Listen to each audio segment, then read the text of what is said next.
How to check Facebook account creation date. Hello everyone, welcome to this channel. I'm here to help you out today, so without any delay, let's get started. So first of all, launch the Facebook application on your device and make sure that you're logged into your account.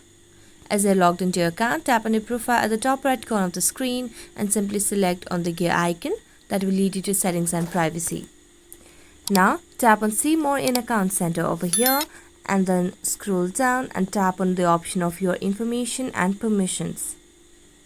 As you do that, select on access your information over here, and as you do that, here you can see the option of your Facebook account information and your other account information. So there's no direct way to find the creation date. What you can do is you can simply go for the very first post that you have done.